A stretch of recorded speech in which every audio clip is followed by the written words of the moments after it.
అందరికీ నమస్కారం. ఈరోజు మనం చెప్పుకోబోయే కథ పేదింటి కోడళ్ళు. కథలోకి వెళ్ళబోయే ముందు మీరు కనుక మన ఛానల్ని ఫస్ట్ టైం చూస్తున్నట్లయితే తప్పకుండా మన ఛానల్ని లైక్ చేయండి, షేర్ చేయండి, సబ్స్క్రైబ్ చేయండి, బెల్ ఐకాన్ క్లిక్ చేసి ఆల్ అనే బటన్ని ప్రెస్ చేయడం మర్చిపోకండి. కథని ఎక్కడ స్కిప్ చేయకుండా వినండి. నాకు వోకల్స్ ఇన్ఫెక్ట్ అయ్యాయని తెలిసి చాలామంది కమెంట్స్ మెసేజెస్ చేస్తున్నారు. మీ అందరికీ పేరు పేరున థ్యాంక్స్ అండి. నాకు ఇప్పుడు బాగానే ఉంది. కాకపోతే ఏంటంటే ఈ మంత్ 20th వరకు డాక్టరు మెడికేషన్ ఇచ్చారు. సో ఆ తర్వాత ఏంటంటే క్యూర్ అవుతుంది అని చెప్పారు. వాయిస్ని ఓవర్ స్ట్రెయిన్ చేయొద్దు అని చెప్పారు. కాబట్టి నేనేంటంటే అప్పటి వరకు స్టోరీస్ ఆపుతానని చెప్పట్లా, రోజు పెడతాను. కాకపోతే ఏంటంటే ఈ టైంకే పెడతాను, ఈ టైంకే అప్లోడ్స్ వస్తాయి అని మాత్రం చెప్పలేను. కొంచెం అడ్జస్ట్ అవ్వండి.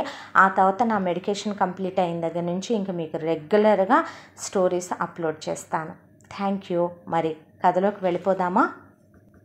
వెంకట్రామయ్య చాలా మంచి వ్యక్తి. ఆయన చాలా అభిమానం గల వ్యక్తి కూడా.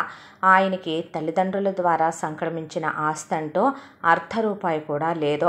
వెంకట్రామయ్యకి పెళ్లి వయసు వచ్చే నాటికే ఆయన తల్లిదండ్రులు కాలం చేసేశారు. వెంకట్రామయ్య ఆ రోజుల్లోనే 10th క్లాస్ వరకు చదువుకొని ఆ తర్వాత మేనమామ ఇంట్లో ఉంటూ పొలం పనులకు వెళుతూ మేనమామ దగ్గర వ్యవసాయం నేర్చుకొని ఆ తరువాత ఆయన రూపాయి కూడబెట్టి ఆయన కష్టార్జితంతో 2 ఎకరాల పొలం కొనుక్కున్నాడు. ఆ తర్వాత ఆయనకంటూ ఒక చాలా పెద్ద ఖాళీ జాగా అమ్ముడవుతుంటే మేనమామ ఆ ఖాళీ జాగాని వెంకట్రాముడు నువ్వే తీసుకో నాయనా అంటే ఆ ఖాళీ జాగా తీసుకొని దాంట్లో ఆయన కష్టంతో రూపాయి కూడబెట్టి ఇటుకలుగా పేర్చి ఒక పెంకుటిల్లు కట్టుకున్నాడు వెంకట్రామయ్య. పొలము వచ్చింది, ఇల్లు వచ్చింది. పిల్లాడు బుద్ధిమంతుడు. ఇక మేనమామకు చూస్తే కూతుళ్ళు లేరు కాబట్టి బయట సంబంధమే అయినా సరే ఒక మంచి పిల్లని చూసి పెళ్లి చేయాలి అనుకున్నాడు మేనమామ వెంకట్రామయ్యకి ఇచ్చి. అయితే ఇల్లాలు వస్తే ఇల్లాలు కోసమని ఇంట్లో సామాను ఉండొద్దా, ఆమెకు పెట్టడానికని బంగారం ఉండొద్దా, పెళ్లి ఖర్చులకు డబ్బులు ఉండొద్దా, పెళ్లి బట్టలు అవి కొనుక్కోవద్దా, నలుగురికి చేయి కడిగించొద్దా మామయ్య అని వెంకట్రామయ్య మరికొంత పొలాన్ని ఎదురు కౌలుకి తీసుకుని పగలు రాత్రి అనే తేడా లేకుండా కష్టపడి రెక్కలు ముక్కలు చేసుకొని రాబోయే భార్య కోసమనే 50 సవర్ల బంగారాన్ని కూడబెట్టి ఆమె కోసం కట్టుకోవటానికి బట్టలు, ఇంట్లో సామాను, ఇంటి ముందు పాడిగేదలు. ఇక ఆ తర్వాత ఆయన మెల్లగా పెళ్లి సంబంధాలు చూడమని ఎలా చెప్పాలో అర్థం కాలేదు మేనమామతో. దాంతో మామయ్య పెళ్ళికి కావలసిన డబ్బులు సమకూరినాయి అంటే పిల్లే లేటంటావేమిట్రా అని పిల్ల కూడా సిద్ధంగా ఉంది అని చెప్పాడు మేనమామ. కానీ కట్నం తీసుకోలేను మామయ్య నేను, ఎందుకంటే ఆడపిల్లను కన్న తల్లిదండ్రులు కన్యాదానం చేసి పుణ్యదాతలు అవుతారు వరుడికే. అలాంటి వాళ్ళ దగ్గర మీ అమ్మాయినిస్తూ మీరు నాకు ఎంత ఇస్తారు అని అడగాలని నాకు లేదంటే నీ ఏ సంస్కారమేనయ్యా, చేతులెత్తి దండం పెట్టాలనిపిస్తుంది. అమ్మాయి పేరు ప్రభావతి. పిల్ల చాలా మంచిదే, చక్కగా ఉంటుంది. ఇంటి పని, వంట పని, అలాగే మిషన్ కుట్టుకోవటం, పచ్చళ్ళు, కారాలు 100 మందికి ఒక్క చేత్తో వంట చేసేసుద్దంటే నమ్ముతావా? అటు పాడి చేయటం కానీ ఇటు వ్యవసాయం చేయటం కానీ. దానికి తోడు పిల్ల అన్ని పనుల్లోనూ అందివేసిన చెయ్యనే చెప్పాలి. అమ్మాయి కూడా 7వ తరగతి వరకు చదువుకుంది. అమ్మాయికి ఒక్కగానొక్క అన్నయ్య ఉన్నాడు. అతనికి ఇంకా పెళ్ళి అవ్వలేదు. పిల్లకి పెళ్ళయ్యాక పెళ్లి చేద్దామని వాళ్ళ అమ్మ నాన్న పెళ్లి చేయలేదు. వాళ్ళు పెళ్లి ఖర్చులు పెట్టుకోవటానికి కష్టపడే స్థితిలో ఉన్నారు. వాళ్ళ నాన్న అనారోగ్యంతో మంచం పట్టే 15 సంవత్సరాలు అయ్యిందే. వాళ్ళ అమ్మే పాపం కొడుకు కాస్త జులాయి వెధవ కాబట్టి ఈ పిల్లని అడ్డం పెట్టుకొని ఉన్న ఆ 2 ఎకరాల పొలంలో కూడా ఆవిడే సాగు చేయించుకొస్తూ బిడ్డను అడ్డం పెట్టుకొని ఎలాగో ఇల్లు పోషించుకొస్తున్నారు. వాళ్ళకి మనలాగా ఒక ఇల్లు కూడా లేదు. ఏదో 2 గదులు పాతకాలం నాటి పెద్దలు ఇచ్చిన ఒక పెంకుటిల్లు ఉందంతే. ఇక దాన్ని పెట్టుకొని సంసారం ఇడ్చుకొస్తున్నారంటే నాతో పాటు నన్ను అర్థం చేసుకునే అమ్మాయి అయితే నాకు చాలు మామయ్య అన్నాడు వెంకట్రామయ్య. వెళ్ళి ప్రభావతిని చూసి ఆ తర్వాత వెంటనే నిశ్చితార్థం, ఆ తర్వాత వివాహం జరిగిపోయినాయి. ప్రభావతి పుట్టింటి నుంచి అత్తింట్లో అడుగు పెట్టిందే. నిజంగానే ప్రభావతి చాలా మంచిది, చాలా తెలివైందే. దానికి తోడు భర్త మాటని కాదంటాం అంటే ఏంటో కూడా ఎరగదు ప్రభావతి. పెళ్ళై వచ్చిన తర్వాత ఖాళీగా ఉండటం ఎందుకండి, నాకు మిషన్ కుట్టుకోవటం వచ్చు కదా, కుట్టుకునేదా అని అడిగింది వెంకట్రామయ్యనే. భార్యకి కొత్త టైలరింగ్ మిషన్ కొనిపెట్టాడు. ఇక దానికి తోడు మహిళా మండలిలో కుట్లు నేర్పుతున్నారు, అల్లికలు నేర్పుతున్నారని ప్రభావతి వెళ్ళి అవి కూడా నేర్చుకొని వచ్చేదే. వెంకట్రామయ్య ఒకవైపున తన 2 ఎకరాల పొలంతో పాటు మరికొంత పొలాన్ని తీసుకొని వ్యవసాయం చేస్తూ ఉండేవాడు. ప్రభావతి అన్నయ్యకి ఆ తర్వాత పెళ్ళైపోయి ప్రభావతి తల్లి కాలం చేస్తూ పోతూ పోతూ మంచో చెడో అల్లుడు కూతురు చేతిలో కొడుకు కోడల్ని పెట్టి చూస్తుండమ్మా అని ఆవిడ పోయింది. ప్రభావతి తండ్రి ఆ తర్వాత ఆయన కూడా కాలం చేసేసాడు. అలా ప్రభావతి తల్లి తండ్రి లేనిదయింది. వెంకట్రామయ్య ఆమెకి అమ్మ నాన్న అన్నీ అయ్యాడు. ఆ తర్వాత ప్రభావతి ఇక పుట్టింటికి ఎప్పుడైనా వెళ్ళాల్సి వచ్చినా ఏదైనా తీసుకెళ్ళి ఇవ్వటమే తప్ప అన్నయ్య తప్పతాగి ఉన్న పొలాన్ని పట్టించుకోకుండా ఇక వదిన అన్నయ్యని సమర్థించేదయ్యే అన్నయ్యని తప్పు చేస్తున్నావు, తప్పుడు దారి పడుతున్నావు అని చెప్పాల్సింది పోయి ఆడదే తప్పే ఉందని పేకాట ఆడితే డబ్బులు వచ్చిన రోజు కోడికూర, రాని రోజు పచ్చడి మెతుకులు. ఇవి చూసి ప్రభావతి చాలాసార్లు గడ్డి పెట్టి వచ్చేది అన్నకి వదినకే. వచ్చేటప్పుడు ఏం తెచ్చావని ఆశగా చూసే 4 కళ్ళు. ఇక ఆవిడికి విసిగేసిపోయి వెళ్ళటం కూడా మానేసిందే. ఆవిడికి ఆవిడ సంసారం, ఆవిడ బాధలు, ఆవిడ బాధ్యతలు ఆవిడికి సరిపోయాయి. ఆ తర్వాత ప్రభావతి గర్భవతి అయింది. వెంకట్రామయ్య కాలు కింద పెట్టకుండా చూసుకున్నాడు.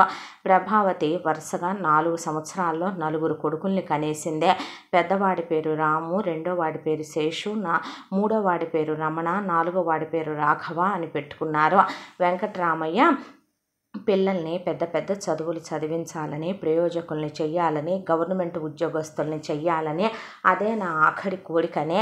దానికి తోడు మనం 2 ఎకరాలతోనే ఆగిపోకూడదనే ఈ 2 ఎకరాల పొలాన్ని ఎలా లేదన్నా 100 ఎకరాల పొలం చెయ్యాలని, 4 కొడుకులకి 4 బాతికలు ఇవ్వాలని, ఈ ఉన్న ఖాళీ జాగా అంతా కూడా ఆ రోజున నేను ఎందుకు కొన్నానో తెలుసా ప్రభా? ఈ అరెకరం స్థలంలో కూడా 4 కొడుకులకి 4 డాబాలు వేసి ఇవ్వాలని, వాళ్ళు రేపు అష్టైశ్వర్యాలు అనుభవిస్తుంటే నువ్వు నేను మనవలు మనవరాళ్లతో ఆడుకుంటూ ప్రశాంతంగా ఉండాలి అని ఆవిడతో చెప్పి మురిసిపోతూ ఉండేవాడు. పిల్లలు అలా అలా పెరిగి పెద్దవాళ్ళయ్యి పెద్దవాడికి 5వ సంవత్సరం, రెండో వాడికి 4, మూడో వాడికి 3, 4వ వాడికి 2 ఏళ్ళు వచ్చేపాటికి వెంకట్రామయ్య పాము కరిచి చనిపోయాడు. ప్రభావతి దుఃఖాన్ని ఎవరితో పంచుకోవాలో కూడా ఆవిడకి అర్థం కాక కుప్పకూలిపోయింది మనిషి. ఆయన శవదహనాలు పూర్తయిన తర్వాత ఒకవైపు చూస్తే పసిగుడ్లు 4 పిల్లలు. పుట్టింటికి వెళదామంటే తన వైపు ఆశగా చూసేవాళ్లే తప్ప తనకు పెట్టగలిగిన స్థితిలో వాళ్ళు లేరు. ఇక అత్తామామలు అయిన వాళ్ళంటూ ఎవరు లేరు. పైగా వచ్చి కూర్చొని నీ పొలం మాకు అమ్మేయరాదా, ఆ పొలం మాకు కౌలికి రాదా అని, ఈ ఇల్లు అమ్మేయరాదా, సిటీకి వెళ్ళి ఏ కూలో నాలో చేసుకోరాదు, ఏ సిమెంట్ బొచ్చులో మోసుకోరాదు, లేకపోతే ఏ బడ్డీ కొట్టో పెట్టుకోరాదు, ఈ పిల్లల్ని పిల్లలు లేని వాళ్ళకి దత్తత ఇచ్చేసి లేదా అనాథ శరణాలయంలో వేసేసి నువ్వు ఇంకో పెళ్లి చేసుకోరాదు అని సలహాలు ఇచ్చారు. కానీ ముద్దు ముద్దుగా ఉన్న పిల్లలు 4 ఇంతెంత బుగ్గలేసుకొని పాలుకారే వాళ్ళని చూసి తల్లి మనసు ద్రవించిపోయింది. దాంతో ఆ రోజే ఆయన ఫోటో దగ్గరికి వెళ్ళి ఒక్కటే నిర్ణయించుకుంది. జడ తీసేసింది, ముడేసుకుంది. ఇక ఆవిడకు ఉన్నటువంటి పట్టు చీరలు, వర్క్ చీరలు తీసేసి నేత చీరలు కట్టుకోవటం మొదలుపెట్టింది. ఒంటి మీద ఉన్న నగ నట్ర మొత్తం కూడా తీసి బీరువాలో పడేసి ఒంటిపేట గొలుసు, 2 గాజులు, చెవిదిద్దులు మాత్రం ఉంచుకొని ఇక ఎలాగైనా పిల్లల్ని చదివించి ప్రయోజకుల్ని చేసి గవర్నమెంట్ ఉద్యోగస్తుల్ని చేయాలనే మొగుడు మాట నెరవేర్చాలనే దాంతో కంకణం కట్టుకొని ఆ ఉన్న 2 ఎకరాల పొలాన్ని సొంతగా సాగు చేయించడం మొదలుపెట్టింది. ఊళ్ళో వాళ్ళు కాస్త వెంకట్రామయ్య మంచితనం తెలిసిన వాళ్ళు కాబట్టి ప్రభావతికి అండకాగే మేమున్నాములేమ్మా, మేమేదో ఒక సాయం చేసి పెడతాములే అని కాస్త ఆవిడికి చేయి సాయం ఎప్పుడైనా మాట సాయానికి వచ్చేవాళ్ళు. ప్రభావతి 4 పిల్లల్ని ఇక స్కూల్లో వేసే వయసు వచ్చిందని చెప్పి ఒకళ్ళ తర్వాత ఒకళ్ళని స్కూల్లో వేద్దామంటే ప్రతిరోజు స్కూల్కి వెళ్ళటానికి ఏడుపే. ప్రభావతికి ప్రాణం విసిగేసిపోయి పిల్లల్ని చితకబాది పారేసి తీసుకెళ్ళి స్కూల్లో వేస్తే రోజు ఒకడు కడుపులో నొప్పని, ఒకడు విరోచనాలని, ఒకడు వాంతులు అవుతున్నాయని, ఒకడు మాస్టర్ కొట్టారని వెళ్ళనంటే వెళ్ళననే వాళ్ళు. విసిగేసిపోయేది ఆవిడ ప్రాణం. ఏం పుట్టిందిరా దరిద్రులారా మీకు అని కొడుకుల్ని చితకబాది తీసుకెళ్ళి స్కూల్లో పడేసి వస్తూ ఉండేదే.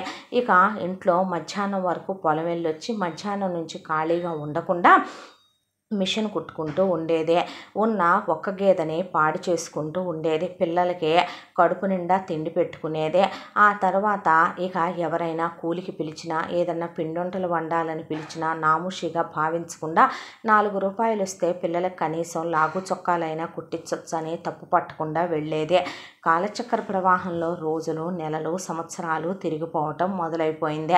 ఎట్టకేలకి ప్రభావతి పిల్లల్ని ఒకళ్ళ తర్వాత ఒకళ్ళని 10th క్లాసుల వరకు లాగించుకురాగలిగింది. ఆవిడ మొండితనంతో కొట్టి తిట్టి నయాన భయాన సామధాన భేద దండోపాయాల్ని వాడుకుంటూ. అయితే కరెక్ట్గా 10th క్లాస్ అయ్యేపాటికి పెద్దాడు మొట్టమొదటిసారిగా గాలి స్నేహాలు పట్టి ఇక వాడు సిగరెట్ తాగటం, వాడిని చూసి అదే సిగరెట్ రెండోవాడు, మూడోవాడు, నాలుగోవాడు తాగటం చూసిన ప్రభావతి నలుగురికి 4 వాతలు పెట్టింది. పెద్దవాడు రాము చెప్పినట్టే ఇక రెండోవాడు, మూడోవాడు, నాలుగోవాడు నలుగురు కూడా రామలక్ష్మణ భరత శత్రుఘ్నులల్లే వాళ్ళ మీద ఒకళ్ళకి ఇంత ఇది రానివ్వకుండా కలిసి మెలిసి ఐకమత్యంతో ఉండేవాళ్ళు. వాళ్ళమ్మ ఒకళ్ళని కొడుతుంటే ఇంకొకళ్ళు అడ్డం పడేవాళ్ళు. ఒకళ్ళకి వాళ్ళమ్మ అన్నం పెట్టనంటే మిగతా ముగ్గురు తినేవాళ్ళు కాదు. ఒకళ్ళకి ఏదైనా బాధ కలిగి జ్వరం వచ్చిందంటే ముగ్గురు అక్కడే కూర్చునేవాళ్ళు. వీళ్ళ ఐకమత్యాన్ని చూసి పొంగిపోవాలా, లేకపోతే ఒకరిని చూసి ఇంకొకడు అలా ఉండకూడదని తెలుసుకోకుండా వాడిని మార్చాలనే జ్ఞానం లేకుండా తయారవుతున్నందుకు బాధపడాలా ఆవిడకి అర్థమయ్యేది కాదు.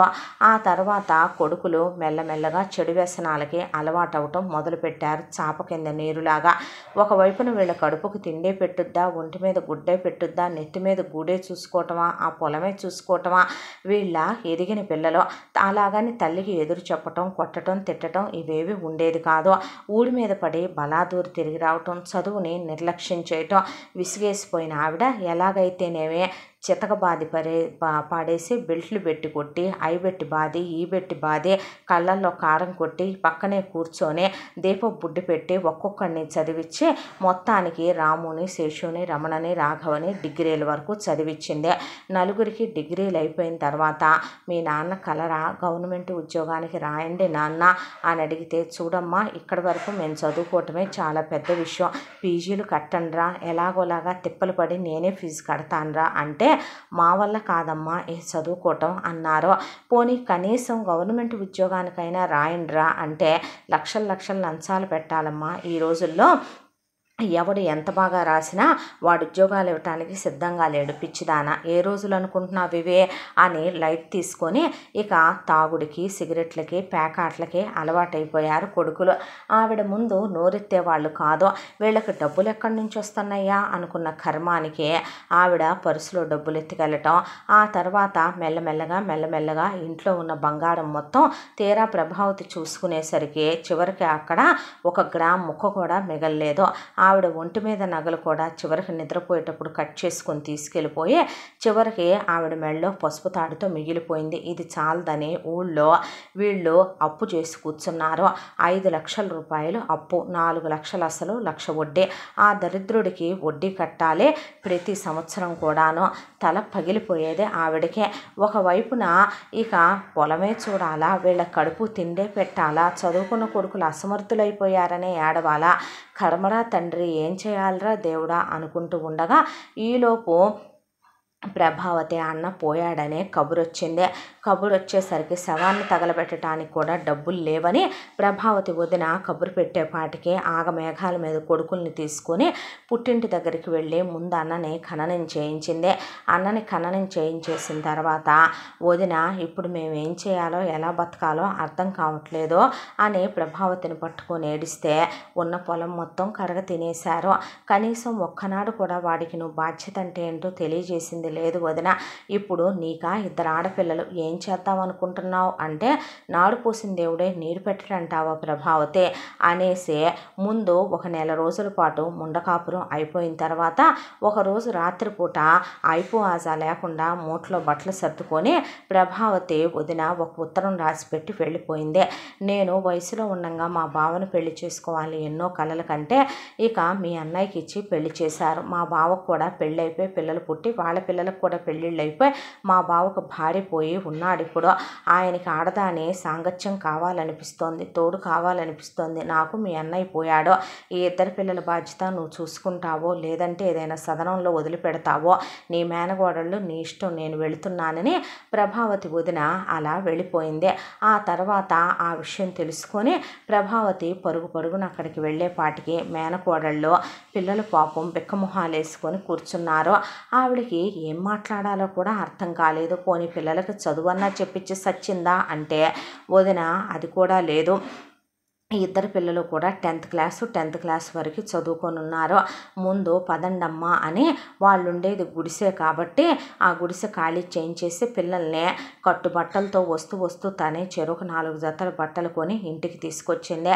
ఇంటికి తీసుకొచ్చిన తర్వాత ఇరుగమ్మ పొరుగమ్మ ఊరికినే ఉంటారా, నీకా 4 కొడుకులు పెళ్ళిడికి వచ్చి గాలికి తిరుగుతున్నారు ప్రభావతి. వయసులో ఉన్న పిల్లల్ని తీసుకొచ్చి ఇంట్లో పెట్టుకున్నావు, రేపొద్దున ఏదైనా జరగడానికి జరిగిందంటే ఎవరు పూచీకత్తు అనే పాటికి ప్రభావతికి ఆ మాట కినుక్కు అనిపించింది. దాంతో అదే నిజమే కదా అనిపించి ఏదో ఒక సంబంధం చూసి పెళ్లి చేయాలని వెతికించబోతే ఎవరో సంబంధం చూడటం ఎందుకు, నీ కొడుకులకే ఇచ్చి చేయొచ్చుగా అన్నారు ఊళ్ళో పెద్దలు. ఆ వెధవలకి ఇచ్చి చేయటమా, వాళ్ళకి బాధ్యత తెలియదు కదా అనేపాటికి ఊళ్ళో పెద్దలు అమ్మాయిలు ఇటు రెండమ్మ అనేసరికి ఆ అమ్మాయిల పేర్లు పెద్దమ్మాయి పేరు జానకి, రెండో అమ్మాయి పేరు ఊర్మిళ. చెప్పండి బాబాయ్ అంటే పిల్లలు వచ్చిన దగ్గర నుంచి మేము చూస్తూనే ఉన్నాం. సొంత పిల్లల్లా ఇంట్లో కలిసిపోయారు. మంచి పిల్లలు 10వ తరగతి దాకా చదువుకున్నారు. ఇంటి పని, వంట పని, వ్యవసాయ పనులు చేతైన పిల్లలే. దానికి తోడు నీ మేనకోడళ్ళు, ఇప్పుడు నీ కాబోయే కోడళ్ళు. ఏమ్మా మీ బావల్ని చేసుకోవటం మీకు ఇష్టమేనా, మాకు ఇష్టమేనన్నారు. అది కాదమ్మా అని ప్రభావతి అంటే నీకెందుకత్తా, నువ్వు కంగారు పడకు, మేము మార్చి చూపిస్తాంగా నీ కొడుకుల్ని అంటే అది గది ఆడపిల్లలంటే అలా ఉండాలి, ఆడతలుచుకుంటే ఏదైనా సాధించగలదో, ఎంతలా మగాడినైనా సరే మార్చగలిగింది ఆడది మాత్రమే అన్నారు ఊళ్ళో పెద్దలు. దాంతో ప్రభావతి మాట్లాడకుండా పెళ్లి బట్టలు పెళ్లి ఖర్చులు తనే పెట్టుకొని రాముకి జానకినిచ్చి రెండో వాడి శేషుకి ఊర్మిళనిచ్చి పెళ్లి జరిపించేసింది. ఆ తర్వాత మనుగుడుపులకి ఏర్పాటు చేశారు. కార్యం రోజున మీరు మర్యాదగా ఈ తాగుడు జోదాలు మీరు ఈ సిగరెట్లు మాన్తారా, లేదంటే కనుక మమ్మల్ని ముట్టుకోవటం మానేయండి అన్నారు జానకి ఊర్మిళ. లైట్, మేము వ్యసనాలను మాన్తామని ఎప్పుడూ చెప్పల, మిమ్మల్ని ముట్టుకోవటమే మానేస్తామని చెప్పి ఇద్దరు గదిలో నుంచి బయటకు వచ్చి 4 అన్నదమ్ములు కలిసి కాలు చేసుకొని ఒక గదిలో తలుపులు బిడాయించుకొని పడుకోవటం మొదలుపెట్టారు. ఇదేం కర్మే అని ప్రభావతి అంటే మీ కొడుకులకి ఆడదాని సుఖం కూడా అక్కర్లేదత్తయ్య. నీకో విషయం తెలుసా, ఎలాంటి మగాడైనా సరే కామిగాని వాడు మోక్షగామి కాడు అంటారు. శృంగారంలో ఎలాంటి మగాడినైనా ఒక ఆడది మార్చగలదు. విశ్వామిత్రుడు అంతటి తపస్సునే మేనక భంగం చేసింది అని చెప్తారు కదా పెద్దోళ్ళు. కానీ నీ కొడుకులు చూసావా, మాకన్నా వ్యసనాలే ముఖ్యమని ఎలా వెళ్ళిపోయారో, వాళ్ళకే అంత పంతం ఉంటే మాకెంత ఉండాలి అని ఇద్దరు కోడళ్ళు ఇక ఇంటి పని వంట పని చేసుకుంటూ ప్రభావతి దగ్గర అలా బట్టలు అవి కత్తిరించడంలో హెల్ప్ చేసి పెడుతూ అలా ఇంట్లో ఉండటం మొదలుపెట్టారు. ఆవిడికి ఈ ఎదవలు మారరా అని ఒకడికి 100 సార్లు చెప్పింది. ఒరే ఆడపిల్లల యాష్టత పెట్టకూడదురా, ఆడపిల్లల్ని చెండుకు తినకూడదురా అంటే మేము కొట్టామా తిట్టామా ఏమన్నామమ్మా, వాళ్ళే మమ్మల్ని ముట్టుకోవద్దన్నారు, కాపురాలు చెయ్యొద్దన్నారు. అయినా వాళ్ళన్నది కూడా నిజమేలే. ఇప్పుడు మళ్ళీ మేము ముట్టుకున్న దగ్గర నుంచి కాపురం చేసిన దగ్గర నుంచి కడుపు కాలో వచ్చుద్దే, మళ్ళీ కడుపుతో ఉన్నాం, పిల్లలు పుట్టారు, ఖర్చులు పెరిగినాయి అంటారు. ఎక్కడి నుంచి పెట్టుకుంటావు నువ్వు, నేను పెట్టుకోవటం ఏంట్రా, మీరు బాధ్యత తెలుసుకోరా. అదే మేము తెలుసుకోవటం అంటే నువ్వు మమ్మల్ని ఉద్యోగానికి వెళ్ళమంటావు, మేము ఎటు వెళ్ళాం కాబట్టి అసలు ముట్టుకోకుండా ఉంటే మాకేమీ ఇప్పుడు పెళ్ళాలు కావాలనే కోరిక లేదు. అలాగనే నీ కోడళ్ళని కాదని మేము దేని దగ్గరికైనా వెళ్తున్నామో చెప్పని ఆవిడనే ఎదురడిగేపాటికే ఏం మాట్లాడాలో అర్థం కాక తలదించేసుకుంది ప్రభావతి. వీళ్ళ కర్మ ఎలా ఉంది అంటే చిన్నప్పటి నుంచి వాళ్ళ పక్కింట్లో నందిని అనే పిల్ల పెరిగి పెద్ద అవుతూ వచ్చింది. నందిని వాళ్ళు ప్రభావతికి బాగా తెలుసు, కష్టం సుఖం చెప్పుకుంటూ ఉండేది. నందిని వాళ్ళమ్మ ప్రభావతికి, ప్రభావతి నందిని వాళ్ళమ్మకి. అయితే ఉన్నట్టుండే నందిని వాళ్ళ నాన్న ఆయనకి యాక్సిడెంట్ అయ్యి యాక్సిడెంట్లో పోయాడు. అయితే కర్మ బాగోక ఆయనకి కూతురు కన్నా కొడుకంటే ప్రేమ. దాంతో భార్యకు కూడా తెలియకుండా ఉన్న 5 ఎకరాల పొలం కొడుకు దగ్గరికి వెళ్ళొస్తాను అని చెప్పి ఆ ముదృష్టపోడు కాస్త ఆ 5 ఎకరాల పొలాన్ని కోడలు మాటలు విని కొడుకు పేరు మీద రాసేసి వచ్చేటప్పుడు యాక్సిడెంట్ అయి చచ్చాడు. ఇక దాంతో నందిని వాళ్ళకి నిలువ నీడ ఉండటానికి ఇల్లు కూడా లేకుండా కొడుకు వాళ్ళు బయటికి గెంటేస్తే ఎక్కడికి వెళ్తారనే దాంతో ప్రభావతి తీసుకొచ్చి ఇంట్లో పెట్టుకుంది. వాళ్ళనే ఇంట్లో పెట్టుకున్న తర్వాత పల్లెటూరాయ ఊళ్ళో వాళ్ళు మళ్ళీ యథాతథంగానే వయసులో ఉన్న పిల్లని ఎలా తీసుకొచ్చి పెట్టుకుంటావు ప్రభావతి, అలాగా చూసేవాళ్ళకి కరెక్ట్ కాదు కదా, నీకు ఇంకా పెళ్ళిగాని కొడుకులు 2 ఉన్నారు కదా అనేపాటికి షో అని ఆవిడ మళ్ళీ తలపట్టుకుంటే మీ 3వ వాడ రమణకి ఆ నందినిచ్చి ముడిపట్టేస్తే పోలేదా అంటే వద్దు నాయన, ఇప్పటికే 2కిచ్చే 2 గొంతు కోయటం అయిపోయింది, మళ్ళీ దాని గొంతు కూడా ఎందుకులే కోయటం అనేసరికి మరే అన్నారు కోడళ్ళిద్దరూ. అనేసరికి నందిని వాళ్ళమ్మ తప్పే ఉంది వదిన, అది మార్చుకోగలదేమో, ఒకవేళ పెద్దబ్బాయి 2వ అబ్బాయిలాగా 3వ అబ్బాయి కాదేమో, ఎవరికి తెలుసు వదిన, ఇక పిల్ల బాధ్యత నీకు అప్పచెప్పి నేను మా అన్నయ్య రమ్మనమంటున్నాడు, మా అన్నయ్య దగ్గరికి వెళ్ళిపోతే కూలో నాలో చేసుకొని బతుకుతానని ఆవిడ మొరాయించి కూర్చుంది. దాంతో నందినిని ఏమ్మా చేసుకుంటావా అంటే నేను చేసుకుంటాను అంది నందిని. అన్న తర్వాత సరే రమణకి నందినికి పెళ్లి జరిపించారు. పెళ్లి జరిపించిన తర్వాత నందిని వాళ్ళమ్మ అప్పగింతలిచ్చి ఆవిడ పుట్టింటి ఊరికి వెళ్ళిపోయింది. ఆ తర్వాత నందినికి రమణకి శోభనం ఏర్పాట్లు చేస్తే మీ వదినలాగా నన్ను ముట్టుకోవద్దు అనను, కాకపోతే ఒక మాట అడుగుతాను, మగాడేది పురుష లక్షణం అంటారు ఉద్యోగం చేయటం, రేపటి నుంచి నన్ను ఏం పెట్టి పోషిద్దాం అనుకుంటున్నావు, కనీసం తల్లోకి మల్లెపూలు కొనాలన్నా డబ్బులు కావాలి కదో, సంసారం చేయటానికి శరీరంలో ఓపిక కావాలన్నా కడుపుకి ఇంత తిండి తినాలి కదో, నువ్వు పెళ్ళైతే చేసుకున్నావు, మెళ్ళో తాళైతే కట్టావు, మీ అమ్మే జీవితాంతం పోషించుద్దా, మరి ఇప్పుడు మనం శారీరకంగా కలిసామంటే నాకే కడుపు కాలో వచ్చుద్దే, రేపు నా దగ్గర పాలు లేవనుకో చంటి బిడ్డకి ఏమని పాలు కొనిస్తావు, నువ్వు ఎలా పెంచుతావు అనుకుంటున్నావు అని అడిగేపాటికి ఇన్ని తెలివితేటలున్న నీకు ఇప్పుడు నువ్వు ఇండైరెక్ట్గా నాకు చెప్పేది ఏంటంటే నన్ను ముట్టుకుంటే నువ్వు పనిలోకి వెళ్ళాలి, నన్ను ముట్టుకుంటే నువ్వు వ్యసనాలు మానేయాలి, అంతే కదే, కాబట్టి నిన్ను ముట్టుకోవటం కన్నా నేను మా అన్నయ్యలతో కలిసే హాయిగా ఇప్పుడున్న నాళ్ళు ఉంటా, ఎటు వదిన వాళ్ళిద్దరికీ పెడుతుంది మమ్మ ముద్ద, నీకు మాత్రం పెట్టదంటావా, బాయ్ బాయ్ అని శోభనం గది తలుపులు తీసుకొని వెళ్ళి రమణ కూడా రాము శేషు రాఘవతో పాటు రోజుట్లాగానే గదిలో కాలు చెయ్యేసుకొని తలుపులు వేసుకొని పడుకున్నాడు. ప్రభావతి తల పట్టుకొని కూర్చుంటే అయ్యింది వ్యవహారం అని జానకి ఊర్మిళ కూడా పదవే అత్తయ్యతో పాటు పడుకుందాం మనం కూడా అని ఇక ఆవిడ మధ్యలో కోడళ్ళు అటు ఇటు కలిసి ఇక అలా పడుకొని నిద్రపోయే పొద్దున్నే లగవంగానే వీళ్ళిద్దరితో పాటు పనిలో నందిని కూడా జాయిన్ అయిపోయింది. రమణకి నువ్వన్నా మార్రా అంటే అమ్మ పెద్దన్నయ్య ఏది చెప్తాడో అదే 2వ అన్నయ్య వింటాడు, 2వ అన్నయ్య ఏది చేస్తాడో ఈ రమణ అదే చేస్తాడు, రమణన్న ఏం చేస్తాడో రాఘవ అదే చేస్తాడు ఏంట్రా అనేపాటికి అమ్మవి నీకు అది కూడా తెలీదా, నేను చెప్పాలా అని వెళ్ళిపోయారు కొడుకులో. సరిపోయారు అత్తయ్య అని కూర్చుండిపోయారు కోడళ్ళు. ఈలోగా వీళ్ళ పక్కింట్లోకి ఒక కుటుంబం వచ్చి చేరింది. ఆమెకి భర్త లేడు, ఉన్నదే ఆవిడకి ఒక కొడుకు ఒక కూతురు. కొడుకు చిన్నవాడు చదువుకుంటున్నాడు, పిల్లాడికి దాదాపు 12 సంవత్సరాల వరకు గ్యాప్ ఉంది. అమ్మాయి పేరు శాంతి, డిగ్రీ వరకు చదువుకుంది. అయితే పిల్లకి పెళ్లి చేసిన తర్వాత కాపురానికి పంపించటానికి శోభనం జరిపించటానికి ముహూర్తాలు సరిగా లేవని పిల్లను పుట్టింట్లో ఉంచుకుంటే నెల రోజులు తిరగకుండానే అల్లుడు కాస్త పోయి ఇక పిల్ల విధవయ్యి పుట్టింట్లోనే మిగిలిపోయింది. దాంతో ఆవిడ వీళ్ళ పక్కింట్లోకి వచ్చి ఇక్కడే ఏదో ఒక పని దొరకపోద్దా చేసుకోవచ్చు పల్లెటూరులో అని చెప్పి వచ్చామండి అని చెప్పి మేమేమి కోటీశ్వర్లం కాదండి అని వీళ్ళ పక్కింట్లో దిగి కష్టం సుఖం చెప్పుకుంది ప్రభావతికి. కడుపు చించుకుంటే కాళ్ళ మీద పడుద్దని దేవుడు ఒక్కొక్కళ్ళని ఒక్కోలా బాధలు పెడుతూ ఉంటాడు అని వీళ్ళు అనుకున్న తర్వాత 2 కుటుంబాల మధ్య మంచి స్నేహం ఏర్పడింది. ఇక ప్రభావతి అవని ఇవని వీళ్ళకున్నంతలోనే శాంతి వాళ్ళకి ఇచ్చి పంపిస్తుంటే శాంతిని ఇంటికి పిలిచి జానకి ఊర్మిళ నందిని కూర్చొని మాట్లాడుతుంటే శాంతి కూడా ఆ పనిని ఈ పనిని ప్రభావతి ఇంట్లో అందుకుంటుంటే ప్రభావతి పొలానికి వెళ్తూ శాంతి తల్లిని వెంట పెట్టుకెళ్ళి శాంతి తమ్ముడిని అక్కడే ఉన్న స్కూల్లో జాయిన్ చేసింది. అయితే ఊరికే ఉంటాయా పల్లెటూళ్ళలో నోళ్ళు. ఇక అలా ఆ పిల్లను పట్టుకొని ఇంటికి తీసుకొచ్చే, నువ్వు అలా ఉంచితే ఇంకేమైనా ఉందా ప్రభావతి? నీ కొడుకు ఆఖరి వాడికి ఇంకా పెళ్లి కాలేదు, అవ్వ నలుగురు నాలుగు రకాలుగా అనుకుంటున్నారు అనేసరికి జానకి వాళ్ళు ఎందుకు అనుకుంటారో, మేము మా మడిదికిచ్చి పెళ్లి చేసుకుందామని అనుకుంటున్నాం అనేసరికి ప్రభావతి షాకులో అలా తిరిగి చూస్తే నిజమా అంది శాంతి వాళ్ళమ్మ.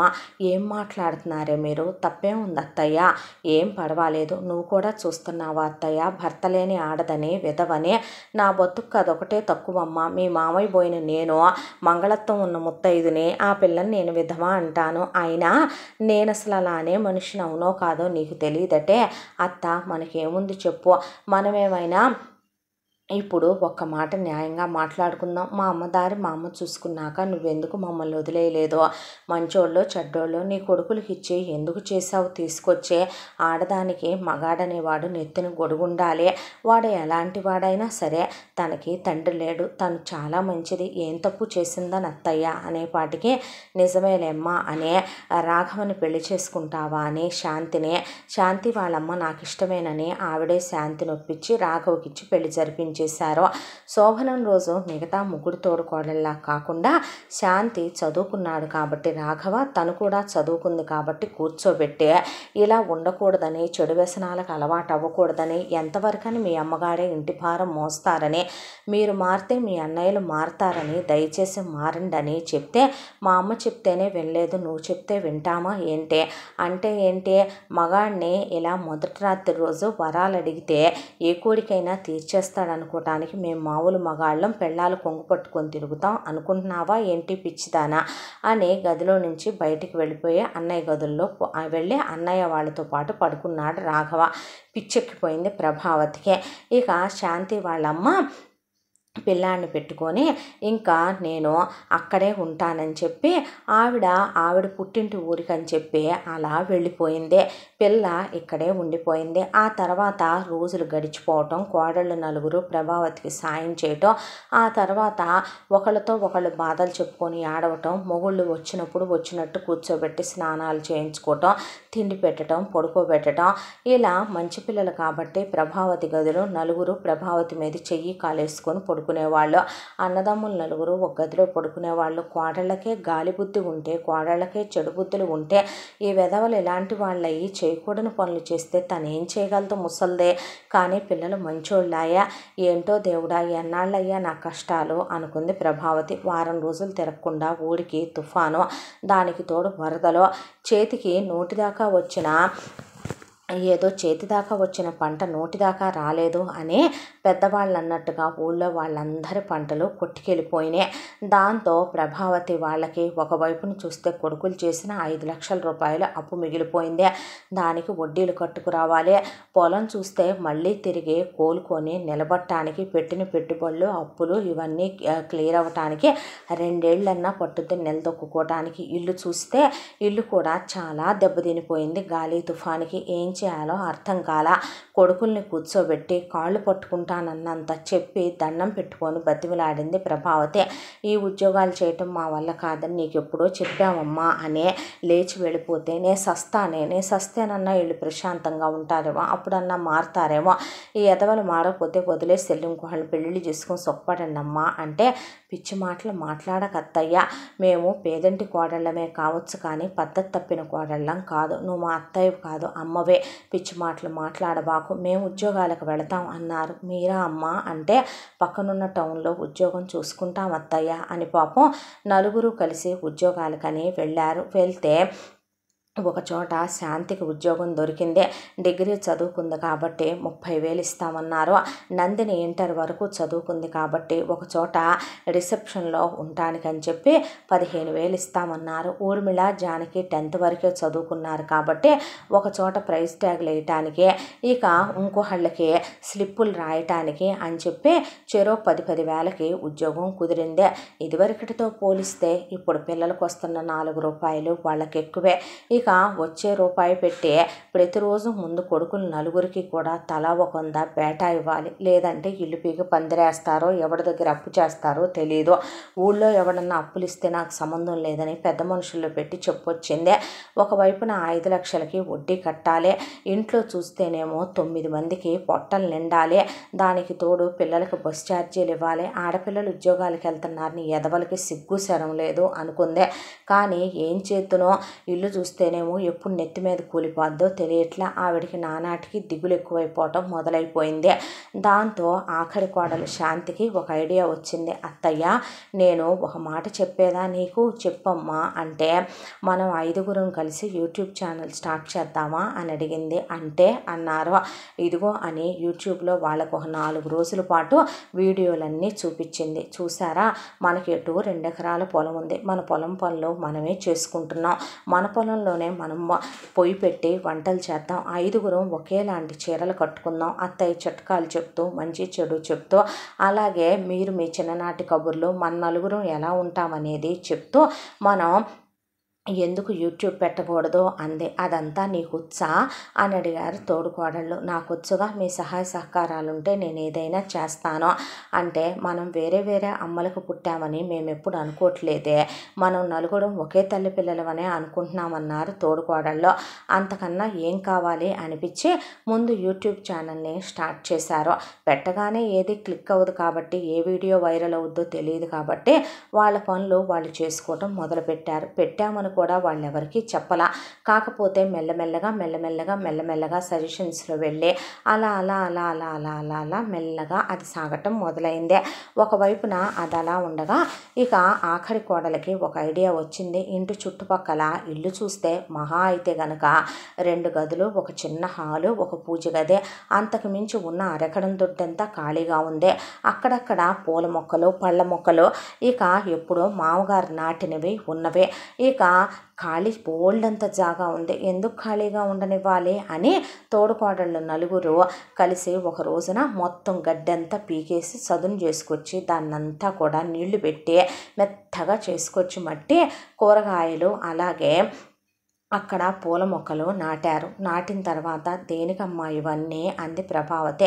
అమ్ముదామత్తయ్య అని ఊళ్ళో కొనుక్కెళ్ళే ఒక దళారితో మాట్లాడితే వాడు మరే ములక్కాయ పావలాకి ఇస్తారా, క్యారెట్లు కిలో రూపాయికి ఇస్తారా, టమాటాలు పావలా 10 రూపాయికి ఇస్తారా అని అడిగేపాటికి ఒళ్ళు మండిపోయింది నందినికి.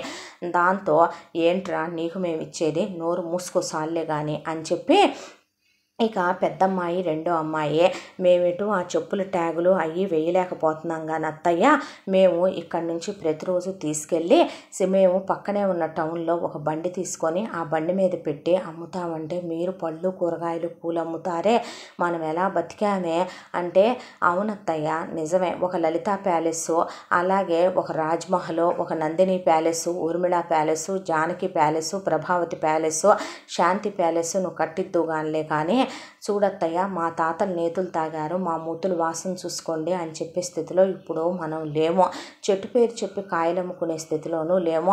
మనం తప్పుడు పని చేయనప్పుడు, మనం ఎవరి దగ్గర అప్పు చేయనప్పుడు, కాలు జారినప్పుడు మనం తగ్గించుకొని బతకాల్సిన అవసరం లేదు. కష్టార్జితానికి ఎప్పుడు విలువ ఉంటుంది.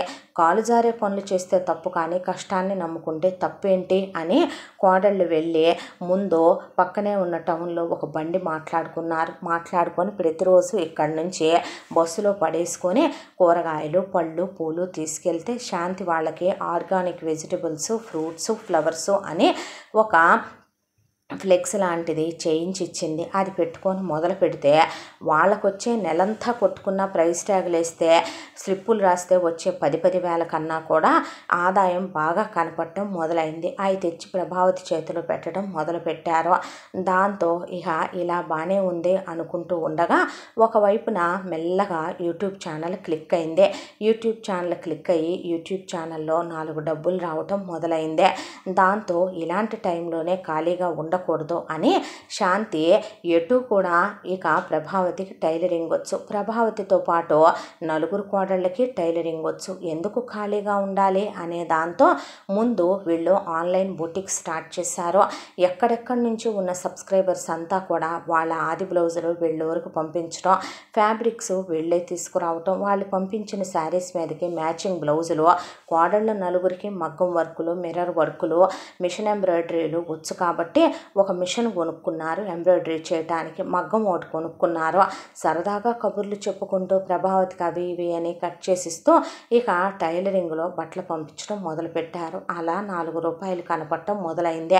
ఆ తర్వాత వీళ్ళు కూరగాయలు అమ్ముతుంటే రోజు వీళ్ళు ఆ కూరగాయల షాప్కి దగ్గరలో చికెన్లు, మటన్లు, ఫిష్లు, ప్రాన్స్లు జనాలు కొనుక్కెళ్ళటం చూసి ఒక రోజున అన్నాలు తినేటప్పుడు నందినితో, శాంతితో జానకి, ఊర్మిళ ఆ మాట అన్నారు. అంతే. నందిని, శాంతి కలిసి ఎందుకు ఖాళీగా ఉండాలని ముందు పక్కన కొన్ని సిమెంటు స్తంభాలు తెప్పించేసి పైన పాకలా కప్పించేసి కొన్ని కోళ్ళని తీసుకొచ్చి నాటుకోళ్ళని గుడ్లను తెచ్చి పల్లెటూరు కాబట్టి పొదగేసేసి ఇక ఒకవైపున కంట్రీ చికెన్ అని చెప్పి నాటుకోళ్ళు, మేకల్ని గొర్రెల్ని పెంచి ఫ్రెష్గా ఉన్న మటను, చికెను, అలాగే ఇక రొయ్యలకి గుంట కొట్టించేసి రొయ్యలు, ఒకవైపు నుంచి చేపలు అని చెప్పి వాటిని కూడా తీసుకెళ్ళి జానకి, ఊర్మిళ ఉన్నారు కాబట్టి ఇద్దరి చేత ముందు బండి తీసేయించి ఒకవైపున జానకి వెజిటబుల్స్, ఫ్రూట్స్, ఫ్లవర్స్ అమ్మటానికి ఒక షాపు, మరొక వైపున ఫిష్, ప్రాన్స్, చికెను, మటను, దాంతోపాటు నాన్ వెజ్ పికిల్స్ అమ్మటానికి ఊర్మిళకి ఒక షాపు ఇప్పించింది శాంతి. అయితే వీళ్ళెంతవరకు బిజీ అయిపోయారు. బిజీ అయిపోయిన తర్వాత డబ్బులు బాగా కళ్ళకు కనపడుతున్నాయి. శాంతి ఒకవైపున యూట్యూబ్ చూసుకోవటం, దాంతోపాటు ఆన్లైన్ బొటిక్ చూసుకోవటం సరిపోతుంది. అయితే జానకి, ఊర్మిళ హోమ్ డెలివరీలు అడుగుతున్నారు శాంతి అంటే ఏంటే అనేపాటికి హోమ్ డెలివరీలు అడుగుతున్నారా అక్క అంటే అవునమ్మా అన్నీ అడుగుతున్నారు, పిండి వంటలు కావాలి, సారెకి కావాలి అంటున్నారు అత్తయ్య, మన వల్ల అవుద్దా అంటే ఎందుకు కాదే, మనం ఏమన్నా కష్టపడటం చేతగాని మనుషులమా అంది ప్రభావతి. అయితే ఒక పని చేయండి, నాకు డ్రైవింగ్ వచ్చు కాబట్టి ఒక బుల్లి వ్యాన్ కొనుక్కొని నేనే హోమ్ డెలివరీలు చేస్తాను అంది నందిని. నువ్వా అక్క అంది శాంతి. తప్పేంటే, పెద్దక్క వాళ్ళిద్దరికి ఏమైనా పుట్టంగానే వాళ్ళకేమన్నా ఒకళ్ళకి కూరగాయలు అమ్మటం, ఒకళ్ళకి ఏమన్నా నీసులు అమ్మటం అలవాట ఏంటి, చేసుకుంటూ వెళ్తే ఏదైనా అలవాటు అయిపోద్ది అంది నందిని.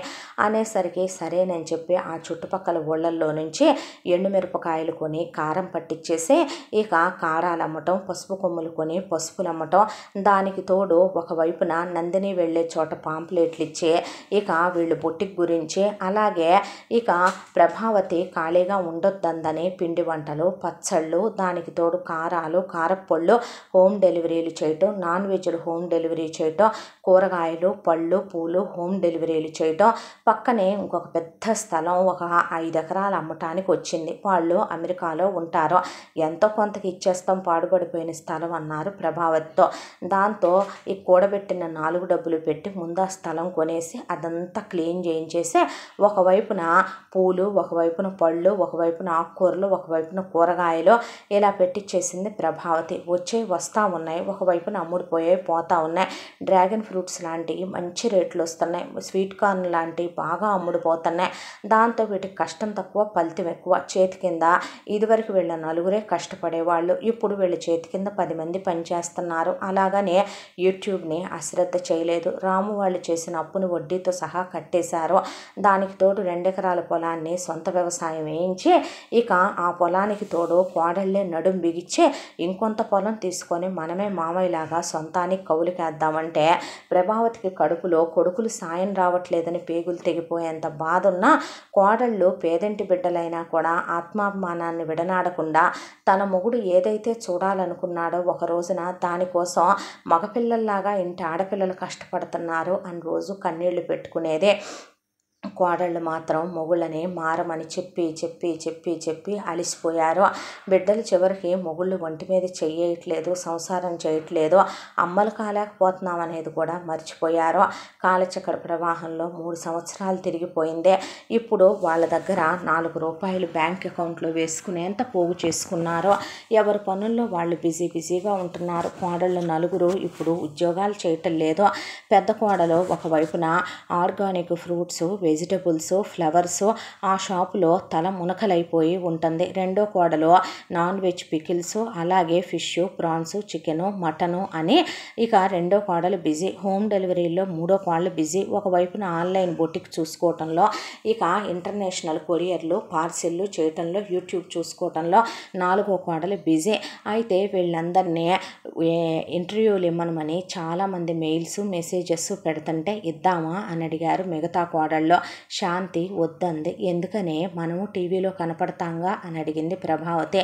లేదత్తయ్య, మనం ఇప్పుడు వెళ్ళామనుకోండి, ముందు మీ అబ్బాయిలు ఏం చేస్తారో అని అడుగుతారు, మీ అబ్బాయిలు ఏ సహాయ సహకారాలు అందిస్తున్నారు అని అడుగుతారు, దానికి తోడు మీ సంపాదన ఎంత అని అడుగుతారు, అక్కడి నుంచి వీళ్ళంత సంపాదిస్తున్నారు, ఎంత సంపాదిస్తున్నారు అని మన గురించి మళ్ళీ షార్ట్స్లో పెట్టి, వీడియోస్లో పెట్టి మన వీధికి ఎక్కిస్తారు. నిజం చెప్పత్తయ్య, ఎలాంటి పరిస్థితుల్లో మనం ఇక్కడ దాకా వచ్చామంటావు. ఇప్పుడు మనకి ఏ పబ్లిసిటీలు అక్కర్లేదు. ఇది భగవంతుడిచ్చిన అవకాశం. మనం కనపడక్కర్లేదు, మనం చేసే పని కనిపిస్తే చాలు. ఎవరు ఏ బాధలతో తప్పుడు పనులు చేయటానికి ఇష్టం లేక ఎలాంటి పనులు చేసుకుంటున్నారో ఎవరికి తెలుసో. మొన్నే ఎవరైతే కనుక ఈ రోజున పబ్లిసిటీ చేస్తామంటారో, today's newspaper tomorrow's waste paper అని ఇవాళ మన గురించి 4 వీడియోలు పెడతారు, కన్నీళ్లు పెట్టుకుంటాం, 4 ఇంటర్వ్యూలు ఇస్తాం. ఆ తర్వాత రేపు తెల్లారేసరికి మనం కాకుండా ఇంకొకళ్ళు వస్తారు, వాళ్ళే చూస్తారు. ఎవడైనా ఊరికినే తీసుకుంటాడా? వాడి వ్యూస్ కోసమే కదా, వాడి ఛానల్ని ప్రమోట్ చేసుకోవటానికి, వాడి టీఆర్పీ పెంచుకోవటానికి. అందువల్ల మన పరువు పోవటం తప్ప మనకు వచ్చేది ఏముందే? ఇంటి పరువునే చెప్పి లంకకు చేటు తెచ్చుకున్నట్టు మన గురించి మనం పబ్లిసిటీ చేసుకోవాల్సిన అవసరం మనకి లేదో. గుట్టుగా బ్రతికేస్తున్న జీవితాలు మనవే. మనకు అవసరమా ఏంటి? ఇలాంటివి మనకు లాకీ కాదు. చేయదగ్గ వాళ్ళు చేసుకుంటారు, అది వాళ్ళ ఇష్టం, వాళ్ళ పర్సనల్ విషయం, మనకి అది అనవసరమైన విషయం అంది శాంతి. నిజమేలే, మన మొగుళ్ళ గురించి అడిగితే నిజంగా మనం ఏం చెప్తాం అనుకుని తోడుకోడళ్ళు కూడా మెదలకుండా ఊరుకున్నారు. ఆ తర్వాత ఒక పండగ వచ్చింది. ప్రభావతి కొడుకుల్ని వాళ్ళన్నా తాగబాకండ్రా నాన్న అని ఇంట్లో కూర్చోబెడితే కోడళ్ళు కొడుకుల కోసం కొత్త బట్టలు కొనుక్కొచ్చారు. నలుగురికి 4 భార్యలు ఇక నలుగులు వేసి తలస్నానాలు చేయించి ఇక నలుగురిని కూడా కూర్చోబెట్టి చక్కగా ముఖాన బొట్టు పెట్టి సాంబ్రాణీలు వేసి కొత్త బట్టలు కట్టించారు. ఆ తర్వాత వెంకట్రామయ్య ఫోటోకి దండం పెట్టించి పోయిన పెద్దలందరికీ సాంబ్రాణి వేయించి నవకాయ పిండి వంటలు వండి భోజనం తింటూ ఉండగా ఇక ప్రభావతి పెద్ద కొడుకు రాము పెద్ద బ్లడ్ వామిటింగ్ చేసేసుకున్నాడు విస్తర్లో. అంతే, జానకి కళ్ళు తిరిగి పడిపోయింది. 5 నిమిషాలు లేట్ చేయకుండా ముందు నందినికి ఉన్నటువంటి చిన్న ట్రక్కులోనే రాముని ఎక్కించుకొని అందరూ కలిసి సిటీలో ఉన్న హాస్పిటల్కి తీసుకెళ్తే టెస్టులన్నీ చేసిన డాక్టర్లు లివర్ డ్యామేజ్ అయిపోయిందమ్మా, ఇమీడియట్గా ఆపరేషన్ చేయాలి, 12 లక్షల దాకా ఖర్చు అవుతాయి, పైన మందులకి వాటికి 3 లక్షలు ఖర్చు అవుతాయి, ఇక మీదట వీళ్ళు ఇతను మందు తాకూడదు అని చెప్పారు ప్రభావతికి. అయ్యో దేవుడా అని ప్రభావతి కూర్చుండి ఏడుస్తుంటే, అత్తయ్య ముందు జరగాల్సింది చూద్దాం, ఏడుపు కాదు అనేసరికి జానకి ఆయనకి ఏమైనా నేను బతకనని తలకాయ గోడకిసి కొట్టుకోవటం మొదలైంది. అక్క బావకి ఏమీ కాదు, ఏంటిది నువ్వు చిన్నపిల్లలాగా అనేపాటికి మిగతా వాళ్ళకు కూడా మెళ్ళో తాళి వణుకుతున్నట్టు భయం అనిపించేసింది. మిగతా కొడుకులు 3 అన్నయ్యకి అలా అయిందనేపాటికి ఏడుస్తూ కూర్చున్నారు. తిన్నదా, తాగిందా, దేనికి, ఎందుకు పెడుతున్నా నీ డబ్బులు నేను? వీళ్ళు ఏదన్నా వ్యాపారం చేసుకున్నా, ఉద్యోగం చేసుకున్నా, నేను పెట్టిన అందంగానే ఇప్పుడు నేను ఎందుకు ఖర్చు పెడుతున్నాను దేవుడా నా కొడుకులకి అంటే, ప్రాణం కన్నా ఎక్కువ కాదత్తయ్య, నువ్వు బయలుదేరని ఆవిడ చేత అకౌంట్లో డబ్బులు డ్రా చేయించుకొచ్చి రాముకి ఆపరేషన్ చేయించారు. ఆపరేషన్ అయిన తర్వాత రాము కళ్ళు తెరిచాడు. తమ్ముళ్ళు అప్పుడు దాకా అన్నపానీయాలు లేకుండా అన్న పక్కనే కూర్చున్నారు. అయితే డాక్టర్ దగ్గరికి పిలిచి, అమ్మ వాళ్ళు చీప్ లిక్కర్ల దగ్గర నుంచి సారాల దగ్గర నుంచే కల్తీ సారా, కల్తీ కళ్ళు అన్నీ తాగుతున్నారు. బీడీల దగ్గర నుంచి చుట్టల దగ్గర నుంచి అన్నీ తాగుతున్నారు. ఇలాగే అయితే కనుక వాళ్ళు హెల్త్లే నాశనం అయిపోతాయి, మీరు ఆలోచించుకోండి అని చెప్పేసరికి ముందు పెద్ద కొడుకుని డిశ్చార్జ్ చేసి ఇంటికి తీసుకొచ్చిన తర్వాత ఇంట్లో నాన్ వెజ్లు అయ్యి ఉన్నాయి కాబట్టి, కాయ పండు ఉన్నాయి కాబట్టి బాగా ఇక తిండి బలం పెట్టడం మొదలుపెట్టారు. ప్రభావతి కోడళ్ళు కలిసి వద్దు వద్దు అంటున్న కుక్కి పెడుతున్నారు రాముకి. ఇలా ఒక 3 నెలల టైం గడిచిపోయింది. ఈలోపు అన్న తాగట్లేదు. అన్న ముందు తాము తాగితే అన్నయ్యకి తాగాలనిపించుద్దని తమ్ముళ్ళు ముగ్గురు తాగలేదు. అయితే అన్నయ్యకి తాము పేకాట ఆడితే అన్నకు ఆడాలనిపిస్తుందని ముగ్గురు ఆడలేదు. అన్న ముందు సిగరెట్లు తాగకూడదని ముగ్గురు తాగలేదు. వీళ్ళ ఐకమత్యం మండ. రాముణ్ణి చూసి లక్ష్మణుడు, భరతుడు, శత్రుఘ్నుడు కూడా చేయడేమో అత్తోయ్ అనేసరికి ఇక రాము కోలుకున్నాడు. ఒకరోజు నలుగురు కలిసి బయటికి వెళ్ళబోతుంటే ప్రభావతి నలుగురిని కలిపి కూర్చోబెట్టి కాళ్ళే పట్టుకుంది కొడుకులే. ఒరే, మిమ్మల్ని కన్నందుకు ఏ రోజు ఏమీ అడగలేదురా. మీ నాన్న దేవుళ్ళంటోడు, ఆయనకి ఏ చెడు అలవాటు లేదు, ఏ చెడు వ్యసనము లేదు. మహానుభావుడు ఒక్క పులుకు కూడా వేసుకునేవాడు కాదు. అలాంటి మహానుభావుడు కడుపున దరిద్రులారా ఎలా పుట్టారా మీరు? 100 ఎకరాలు పొలం చేయాలనుకునేవాడు ఆ మానవుడు. మిమ్మల్ని పీజీలు చదివించాలని, గవర్నమెంట్ ఉద్యోగాలు చేయించాలని, మంచి పిల్లల్నిచ్చి పెళ్లి చేయాలని, మీ పిల్లలతో మేము ఆడుకోవాలని, మీకు డాబాలు కట్టియాలని ఆ మహానుభావుడు ఎన్ని కలలు కన్నాడురా. పెళ్ళాలకి ఇంత ముద్ద పెట్టాల్సింది పోయి ఆడపిల్లలు ఏం చేస్తున్నాడనేది పట్టించుకుంటున్నారా? పిచ్చి మొహాలు కాబట్టి నన్ను నమ్ముకొని ఈ ముసల్దాన్ని అడ్డం పెట్టుకొని బతుకుతున్నారు వాళ్ళు. అదే రేపొద్దున నేను పోతే మీరేమైపోతారా? ఇంటిని పట్టించుకోవటం ఉండదు, ఇంట్లో ఆడవాళ్ళని పట్టించుకోవటం ఉండదు, అసలు టయానికి ఎక్కడి నుంచి వస్తుంది, ఏం తింటున్నాం అనేదైనా పట్టించుకోరేరా అని ఏడ్చి కాళ్ళే పట్టుకుంది ఆవిడ. ఒరే, ఇలాగే తాగితే ప్రాణాలు పోతాయిరా, వాళ్ళ మొహాన బొట్లు పోతాయిరా. మిమ్మల్ని చేసుకున్నందుకు వాళ్ళ జీవితాలు నాశనాలు చేయబాకండ్రా. నా బతుకులా వాళ్ళ బతుకు కాకూడదురా. మిడిమేళంగా మీ నాన్న పాము గడిసిపోయి నా బతుకిట్టు అయిపోయిందయ్యా. వాళ్ళ బతుకులైనా అటు చేయబాకండ్రా, మిమ్మల్నే నమ్ముకొని వచ్చిన పిల్లలరా అని బతిమలాడితే, ఎవరు చెప్పారమ్మా నేను తాగటం వల్లే నాకు ఇలా లివర్ ప్రాబ్లం వచ్చిందని? పిచ్చిదానా అని యథాహి ధర్మస్య అనే ఒక్కొక్కడు ఒక బుద్ధుళ్లాగా, ఒక బోధిధర్మలాగా, ఒక దలైలామాలాగా, ఇక ఒక్కొక్కడు ఒక కల్కి భగవాన్ లాగా కూర్చోబెట్టారు ప్రభావతిని. చుట్టూ రౌండ్ వేసి కూర్చొనే నలుగురు కూడా, చూడమ్మా తాగటం వల్ల లివర్లు పాడవో. నీకు ఒక విషయం చెప్పమంటావా? నాన్న ఏ తాగుడు అలవాట్లేనోడు, పాము కరిసి పోలా, ఆయుష్ అంతవరకే ఉంటే అలా పోతారో. మావయ్య తాగిపోయాడు, మేనమావ సాలొచ్చింది మాకు, మేనమావలాగా తయారయ్యాం మేమనేది నీ కడుపులో నీకున్న బాధ. మావయ్య అవేమీ తాక్కుండా ఉన్నప్పటికీ మావయ్య ఆయుష్ అంతే ఉండుండేదే. అంటే కర్మ చేసి అంటారా మీరు? ఆబ్వియస్లే కర్మే. అది మనిషిని పోవాలనుకున్న రోజు తీసుకెళ్తుంది, ఉండాలనుకున్న రోజున ఎంత భయంకరమైన జబ్బు వచ్చినా తీసుకెళ్ళదనే పాటికే అన్నన్నా అని కోడళ్ళు నోళ్ళు వెళ్ళబెట్టుకొని అలాగే కూర్చుంటే, మేము ఎక్కడికి వెళ్ళట్లేదమ్మా, పక్కూర్లో తిరణాలుంటే వెళుతున్నాం. అన్నయ్యని ఇంకొక నెల రోజుల దాకా డాక్టర్ తాగొద్దన్నాడు కదా, అప్పటి వరకు తాగం, టెన్షన్ పడబాకో, జస్ట్ ఒక ఆటేసుకొని వస్తాం అని చెప్పి ప్రభావతి పర్సులో 2000 ఉంటే తీసుకొని నలుగురు వెళ్ళేపాటికి ప్రభావతి కళ్ళు తిరిగి పడిపోయిందే. మొహాన్ని నీళ్లు జల్లి కోడళ్ళు లేపి కూర్చోబెట్టి, అత్తయ్య ముందు మీ అబ్బాయిలకి హెల్త్ చెకప్ చేయిద్దాం పదా అని చెప్తే రాముని పక్కన పెట్టి శేషుకి, రమణకి, రాఘవకి పెద్ద హాస్పిటల్ తీసుకెళ్ళి అన్ని టెస్టులు చేయించింది ప్రభావతి. రాము కూడా చేయాలని డాక్టర్ అంటే చేయించారు. నలుగురికి చేసిన తర్వాత డాక్టర్ తేల్చిన విషయం ఏంటంటే, వీళ్ళు ఇలాగే కనుక అడ్డమైన చుట్టలు, బీడీలు, సిగరెట్లు ఇలా వీళ్ళు అడ్డమైనవి తాగటం, పాన్ పరాకులు ఇలాంటివి నవలటం మొదలు పెడితే, దట్టు మీ అబ్బాయిలు మింగుతున్నారమ్మా, ఉమ్మట్లేదు. రెండో విషయం, మీ అబ్బాయిలు కళ్ళుల దగ్గర నుంచి, సారాయిల దగ్గర నుంచి అన్నీ తాగుతున్నారమ్మా. విస్కీలు, బ్రాందీలు, చీప్ లిక్కర్లు. ఇలాగే కనుకైతే లివర్లు స్పాయిల్ అయిపోయి, కిడ్నీలు పాడైపోయి, అలాగే సంసారం చేసే సామర్థ్యత పోయి వీళ్ళకి అవకరాలున్న పిల్లలు పుడతారు. దానికి తోడు ఆయుష్ తగ్గిపోద్ది, హెల్త్ ఇష్యూస్ వస్తాయి.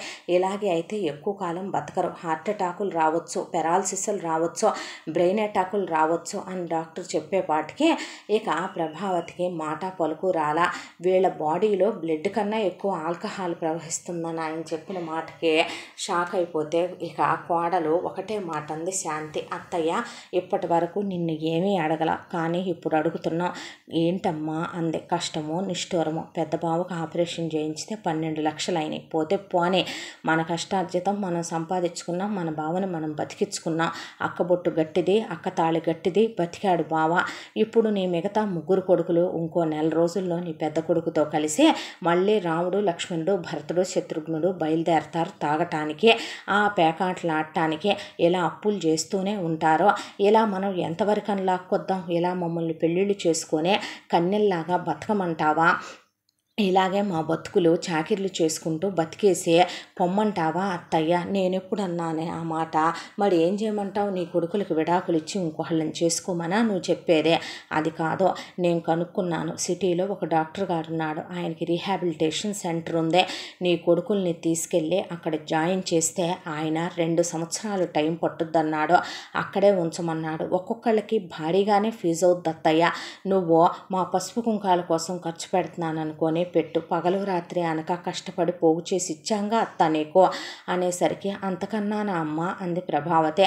ప్రభావతిని వెంట పెట్టుకొని వెళ్ళి కోడళ్ళు మాట్లాడితే డాక్టర్ గారు ఓకే అని చెప్పి ఫీజు కట్టించేసుకొని వీళ్ళని ముందు తీసుకొచ్చే నా దగ్గర వదిలిపెట్టమని వీళ్ళ మెడికల్ టెస్టులు చూసిన ఆయన అదిరిపోయాడు. అదిరిపోతే మారతారా డాక్టర్ గారు అంటే, మారతారమ్మా, మేము ముందు వాళ్ళకి ఆ మందు మీద అసహ్యం కలిగేలా చేస్తాం, స్మోకింగ్ అసహ్యం కలిగేలా చేస్తాం, పేకాటలు లాంటివి తప్పని చెప్తాం, కౌన్సిలింగ్ ఇస్తాం, భార్య అవసరం, సెక్స్ అవసరం, పిల్లల అవసరం, ఒక కుటుంబంలో ఉండాల్సినటువంటి ఇంటి పెద్ద ఎలా ఉండాలి, యజమాని ఎలా ఉండాలి, సొసైటీలో అందరూ ఎలా బ్రతుకుతున్నారో, మన కుటుంబాన్ని మనం ఎలా మేట్ చేసుకోవాలి, మనకంటూ మనం ఒక ఉద్యోగాన్ని ఏదైనా ఒక ఆక్యుపేషన్ని మనం ఎలా చేయాలి, రూపాయి ఎలా సంపాదించాలి, ఎలా జాగ్రత్త చేసుకోవాలి, నీ కొడుకులు చదువుకున్న వాళ్ళు తెలివైన వాళ్ళే కదా తల్లి, చెప్తే వింటారుగా అన్నాడు డాక్టర్ గారు. పండిత పుత్ర పరమసుంఠ అని అన్నీ ఉండి కూడా ఈ ఎదవలకి మాయదారు రోగం డాక్టర్ గారు అని చెప్పి డబ్బులు కట్టొచ్చింది ప్రభావతి. ఆ తర్వాత వన్ ఫైన్ మార్నింగు నలుగురి శుభ్రంగా కొత్త బట్టలు కొని కోడళ్ళు బ్యాగ్లో వీళ్ళకి కావలసిన కోకోనట్ ఆయిల్స్ దగ్గర నుంచి అన్ని ట్రాలీలకి సర్దేసి పిండి వంటలు, కారాలు, పచ్చళ్ళు, పొళ్ళు, నెయ్యిలు, ఎవరు మొగుళ్ళకి ఇష్టమైన టవళ్ళు మొత్తం సర్దేశారు, ఒక్కొక్కళ్ళే 2 బ్యాగులకి. ఆ తర్వాత అవన్నీ తీసుకెళ్ళి ముందు నందిని ట్రక్ ఉంది కాబట్టి ఆ ట్రక్కులో ఒక పక్క సర్దారు. సర్దిన తర్వాత నలుగురిని కూర్చోబెట్టి నలుగేశారు. నలుగేసిన తర్వాత సాంబ్రాణి వేసి బొట్లు పెట్టి మామగారికి దండం పెట్టించి అత్తగారి కాళ్ళకి దండం పెట్టించి వాళ్ళే నోట్లో భోజనం తినిపించారు. మొగుళ్ళని కౌగిలించుకొని ఆశ తీరా ఏడిచారు. ప్రభావతి నలుగురు కొడుకుల్ని పట్టుకొని ఏడిస్తే, ఏమైంది మమ్మీ అంటే, ఏమీ లేదమ్మా, ఎందుకో ఈరోజు మిమ్మల్ని ఇలా చూసుకోవాలనిపించిందంటే, పిచ్చి మమ్మీ, పిచ్చి వైఫ్లు అన్న తర్వాత, సరే మనం ఒక చోటకి వెళ్దాం రండి నాన్న అంది ప్రభావతి. ఎక్కడికమ్మా? చెప్తాగా రండి. అమ్మా మాకు ఒక్కొక్కళ్ళకి 2,000 ఇవ్వవా? ఒక్కోడికి 20,000 ఇస్తానమ్మా. 2,000 ఏంటి? పేకాట ఆడతారో, ఫుల్ బాటిల్స్ తాగుతారో, మీరు చైన్ స్మోకర్లాగా ఒక్కోడు 10 ఏళ్ల మధ్య 10 సిగరెట్లు పెట్టుకొని తాగుదురు కానీ పదండి నాన్న అని ముందు ట్రక్కులో ఎక్కించి తీసుకెళ్లేసరికి తీరా హాస్పిటల్ దగ్గరికి వెళ్ళేపాటికి రీహాబిలిటేషన్ సెంటర్ అని చదువుకొని ఉన్నారు కాబట్టి చూసి అలింగాలేదు నలుగురు. దాంతో లోపలున్న నర్సులకి, డాక్టర్కి, కాంపౌండర్లకి ఫోన్ చేసేసింది ప్రభావతి. చేసేసరికి అక్కడికి అందరూ వస్తే వాళ్ళు పట్టుకున్న వీళ్ళు మేము వెళ్ళమంటే వెళ్ళం, మేము వెళ్ళమంటే వెళ్ళం, మేము వెళ్ళమంటే వెళ్ళం అని అలివి కాల. డాక్టర్ ఇంజక్షన్ ఇవ్వబోతే ఇంజక్షన్కి అలివి కాకపోతుంటే ఇక ప్రభావతి, ఆగు డాక్టర్ నువ్వు అని ఒక్కొక్క కొడుకుని జుట్టు పట్టుకొని పడేసి తుక్కు కింద వాళ్ళ బెల్ట్లు పీకి వాళ్ళ బెల్ట్తోనే కొట్టి చెయ్యి ఇప్పుడు ఇంజక్షన్ అందే అనేసరికి డాక్టర్ కూడా అదిరిపోయి ఇంజక్షన్లు చేసుకొస్తే, ఎలా కనపడుతున్నానరా నేను, అమ్మను అనుకుంటున్నారా లేకపోతే ఇంకేమైనా అనుకుంటున్నారా? ప్రతి వీధిలో వెళ్ళే అడ్డమైన ఆడది, అడ్డమైన మగాడు నా వైపు చూసి సమర్థవంతమైన దున్నపోతులు లాంటి 4 కొడుకుల్ని పెట్టుకొని మేపుతా కోడళ్లను ఊడి మీదకు వదిలి కోడళ్ల సంపాదనతో బతుకుతున్నా అనిపించుకుంటున్నా, లాక్కొస్తున్నాను సంసారాన్ని అంటే, మీ నాన్న మహానుభావుడు ఆయన పోయిన తర్వాత కూడా ఒకళ్ళతో ఒక మాట పడకూడదు అనుకున్నాను. తల్లి మాట అంటే విలువ లేదట్రా, కాళ్ళు పట్టుకున్న లక్ష్యం లేదట్రా. పనికి మాలిన సన్నాసుల్లారా, వీళ్ళు బాగుపడితే బయటకు పంపండి, లేదంటే మేము పోతాం, ఆ తర్వాత మా శవాల మీద పడి పీక్కు తినడానికి పంపండి అంది ప్రభావతి. ఆ స్టేజ్లో కూడా మత్తు ఇంజక్షన్లు ఇచ్చి మత్తులోకి వెళ్ళబోతుంటే, అమ్మా నువ్వు ఆ రోజు ఇంకో పెళ్ళి ఎందుకు చేసుకోలేదే, మేము చిన్ని చిన్ని బుగ్గలు వేసుకొని నీ చుట్టూ చేరిన రోజులు మర్చిపోయావా అమ్మా? తుఫాన్ వస్తుంటే మన ఇళ్ళు కురుస్తుంటే నువ్వు రాత్రంతా లేచుండి పట్టకప్పి మంచం మీద 4 కర్రలు పెట్టి నువ్వు నిద్రపోకుండా మమ్మల్ని నిద్రపుచ్చిన రోజులు మర్చిపోయావంటే, అమ్మా నేను 10th పాస్ అయిన రోజు నువ్వు నాకు పాయసం చేసి పెట్టావు గుర్తుందా? ఎమోషనల్ బ్లాక్మెయిల్ చేస్తున్నారమ్మా మిమ్మల్ని అన్న డాక్టర్. ఇలాంటివన్నీ విని విని విని రంకు నేర్చిన బొంకు నెరవదా అని నంగనాచి తొంగబుర్ర కబుర్లన్నీ మేము వినేసున్నాంలే. కానీ డాక్టర్ గారు, నేను అసలే జొన్నలు దంచిన చేతులు, నీకు మర్యాదగా చెప్తున్నా, వాళ్ళకి నయమై మామూలు మనుషులు అవ్వాలి. నువ్వు అడిగినంత డబ్బులు కట్టాను నేను. నా కొడుకులు మామూలు మనుషులై నా కోడళ్ళ మొహాల్లో నవ్వులు రాలేదనుకో, నిన్ను నీ హాస్పిటల్ని వీధికి ఇడుస్తా జాగ్రత్త అని చెప్పొచ్చింది ప్రభావతి. ముందు వీళ్ళు ట్రీట్మెంట్కి అలివి కాలేదు, గొలుసులేసి కట్టేయాల్సి వచ్చింది.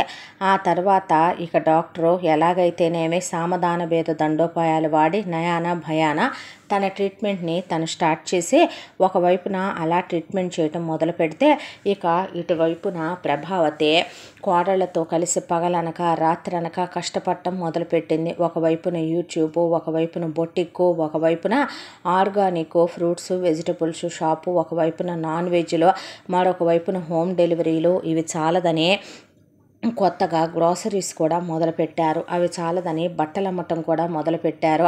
అవి చాలదని ఇంకా చిన్న చిన్న వ్యాపారాలు చేయటం కూడా మొదలుపెట్టారు. నెయ్యి అమ్మటమని, ఫ్రెష్గా దొరికే వెన్న అమ్మటమని, పాలు అమ్మటమని, ఇలా ఏది వదలకుండా అన్ని రకాలుగా ఎక్కడ ₹1 వచ్చుద్ది అన్న ఏ వైపు నుంచి పావలా వదలకుండా కష్టపడటం మొదలుపెట్టారు. దాంతో ఇక చిన్న చిన్న క్యాటరింగులు చేయటం, వాటిని ఎత్తుకెళ్ళి నందిని సప్లై చేయటం, వీళ్ళే ఒక 4 మనుషుల్ని పంపించి వడ్డించి రావటం, చిన్న చిన్న వాటి నుంచి పెద్ద పెద్ద వాటి దాకా 1 సంవత్సర కాలంలో డెవలప్ అయిపోయారు. ముందు ఉన్న ఇంటిని కూలదోయించేసింది ప్రభావతి. ఆ తర్వాత తన భర్త కన్న కల ప్రకారం 4 కొడుకులకి 4 డాబాలు వేయించింది.